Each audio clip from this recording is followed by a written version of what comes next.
আসসালামু আলাইকুম। সবার আগে বাছাই করা 10টি আন্তর্জাতিক খবর জানিয়ে দেব।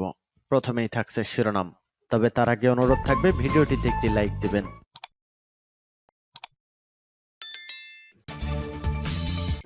দখলদার ইসরায়েলি বাহিনী এবং ইরান পুরোদমে যুদ্ধ চলছে, যার জেরে পৃথিবী এখন তৃতীয় বিশ্বযুদ্ধের দ্বারপ্রান্তে। দর্শক, জানিয়ে দেব হাতে থাকা সর্বশেষ আপডেট আন্তর্জাতিক সংবাদ। প্রথমেই সংবাদ শিরোনাম। ইসরায়েলের সব জ্বালানি স্থাপনা একসঙ্গে ধ্বংসের হুঁশিয়ারি আইআরজিসির। এরপর জানিয়ে দিব ইসরায়েলি সামরিক স্থাপনায় হিজবুল্লাহর 7টি হামলা। এদিকে তালেবানকে সন্ত্রাসী তালিকা থেকে বাদ দিচ্ছে রাশিয়া। এরপর জানিয়ে দিব দক্ষিণ লেবাননে মসজিদে ইসরায়েলি হামলা। আরও জানিয়ে দিব বুরকিনা ফাসোতে ভয়াবহ হামলা চালিয়ে 600 জনকে গুলি করে হত্যা। সর্বশেষ জানিয়ে দিব লেবানন সীমান্তে হিজবুল্লাহ ও ইসরায়েল সংঘর্ষ অব্যাহত। এতক্ষণ শুনছিলেন সংবাদ শিরোনাম, এবারে বিস্তারিত। তবে অনুরোধ থাকবে ভিডিওটিতে একটি লাইক করবেন এবং কমেন্ট করে জানিয়ে দিবেন কোন জেলা থেকে আপনি আমাদের এই ভিডিওটি দেখছেন এবং শুনছেন। ইসরায়েলের সব জ্বালানি স্থাপনা একসঙ্গে ধ্বংসের হুঁশিয়ারি আইআরজিসির। ইরানে নতুন করে যে কোনো ধরনের আগ্রাসন চালানোর চেষ্টা করলে ইসরায়েলের সব জ্বালানি স্থাপনা একসঙ্গে ধ্বংস করা হবে বলে হুঁশিয়ারি দিয়েছে দেশটির ইসলামী বিপ্লবী গার্ড বাহিনী।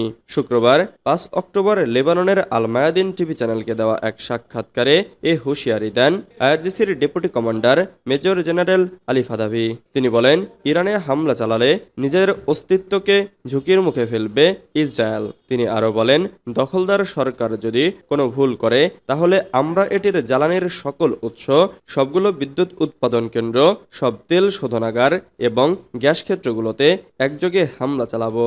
ফিলিস্তিন ও লেবাননে ইহুদিবাদী সেনাদের ভয়ঙ্কর সব অপরাধের শাস্তি দিতে গত মঙ্গলবার রাতে ইরান ইসরায়েলের সামরিক স্থাপনাগুলোতে বড় ধরনের ক্ষেপণাস্ত্র হামলা চালানোর পর তেল আবিব ইরানের তেল ক্ষেত্রগুলোতে হামলা চালানোর হুমকি দেয়। ওই হুমকির প্রেক্ষাপটে জেনারেল ফাদাভি পাল্টা এ হুঁশিয়ারি দিলেন। তিনি বলেন, ইরান একটি বিশাল দেশ যার রয়েছে বহুমুখী অর্থনৈতিক কেন্দ্র, অথচ ইসরায়েলের মাত্র 3টি বিদ্যুৎ উৎপাদন কেন্দ্র ও কয়েকটি শোধনাগার রয়েছে।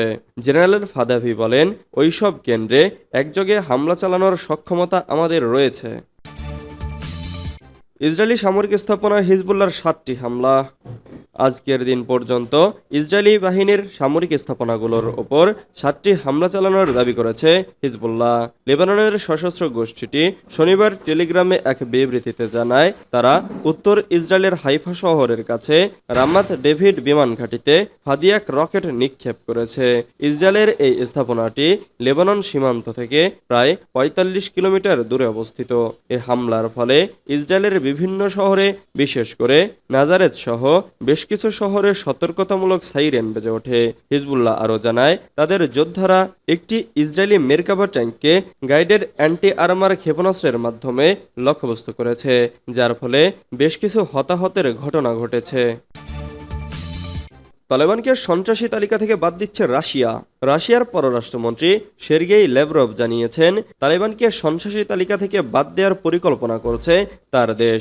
বিষয়টি নিয়ে এরই মধ্যে উচ্চ পর্যায়ে আলোচনা শুরু হয়েছে। খবর রয়টার্সের। আফগানিস্তানে নিযুক্ত পুতিনের বিশেষ প্রতিনিধি জামির কাবুলভ জানিয়েছেন, এই সিদ্ধান্তটি চূড়ান্ত করতে অনেক আইনি বিষয় পার হতে হবে। পুতিন জুলাই মাসেই জানিয়েছিলেন, সন্ত্রাসবাদের বিপক্ষে লড়াইয়ে তালেবানকে তারা মিত্র মনে করে। রাশিয়া ধীরে ধীরে তালেবানের সাথে সম্পর্ক গড়ে তোলার চেষ্টা করছে। 2021 সালের আগস্টে পশ্চিমা সমর্থিত আশরাফ গনি সরকারকে সরিয়ে আফগানিস্তানের শাসন ক্ষমতায় বসে তালেবান। কাছাকাছি সময়ে দেশটি থেকে 2 দশকের পর বিদায় নেয় যুক্তরাষ্ট্রের নেতৃত্বাধীন ন্যাটো বাহিনীর সেনারা। কোনো দেশই এখনও আনুষ্ঠানিকভাবে তালেবানকে স্বীকৃতি দেয়নি। তবু বহু দেশ তালেবানের সাথে সমঝোতামূলক সম্পর্ক বজায় রেখে চলেছে। চীন, সংযুক্ত আরব আমিরাত তালেবানদের রাষ্ট্রদূতদেরও গ্রহণ করেছে। 2003 সালে তালেবানকে সন্ত্রাসী সংগঠনের তালিকাভুক্ত করে রাশিয়া। এই তালিকা থেকে তালেবানের নাম মুছে দিলে বিশ্ব রাজনীতিতে এটা হবে একটি উল্লেখযোগ্য ঘটনা। দক্ষিণ লেবাননে মসজিদে ইসরায়েলি হামলা।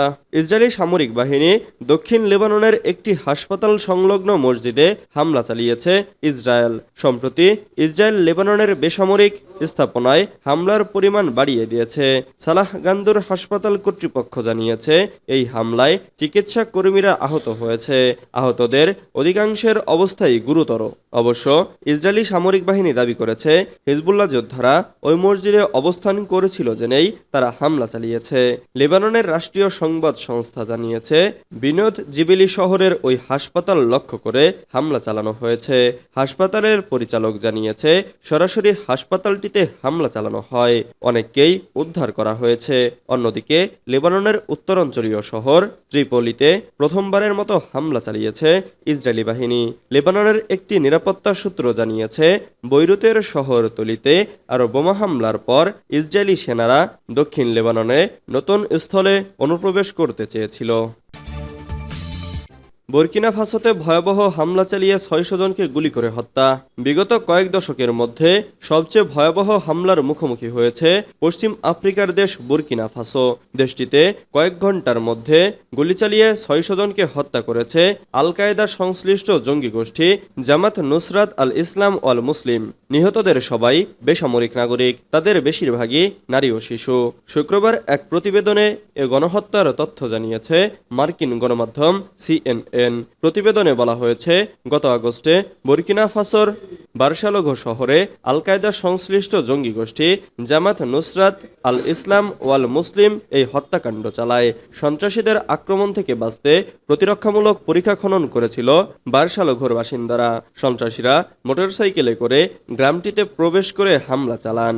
এর কয়েক ঘন্টার মধ্যে প্রায় ৬০০ জনকে হত্যা করেন। নিহতদের প্রায় সবাই নারী ও শিশু। বুর্কিনা ফাসোর ইতিহাসে এটি অন্যতম বড় হত্যাকাণ্ড। CNN-এর তদন্তে উঠে এসেছে যে আল কায়েদা সংশ্লিষ্ট এই জঙ্গি গোষ্ঠী ২০১৫ সালে মালি থেকে বুর্কিনা ফাসোতে ছড়িয়ে পড়ে। এরপর থেকেই দেশটিতে তারা ত্রাসের রাজত্ব কায়েম করেছে। লেবানন সীমান্তে হিজবুল্লাহ ও ইসরায়েল সংঘর্ষ অব্যাহত। লেবানন সীমান্তে দেশটির সশস্ত্র গোষ্ঠী হিজবুল্লাহ এবং ইসরায়েলি বাহিনীর মধ্যে সংঘর্ষ এখনও চলমান, যেখান থেকে উত্তরের দখলকৃত ফিলিস্তিনে বেশ কয়েকটি ক্ষেপণাস্ত্র নিক্ষেপ করা হয়েছে।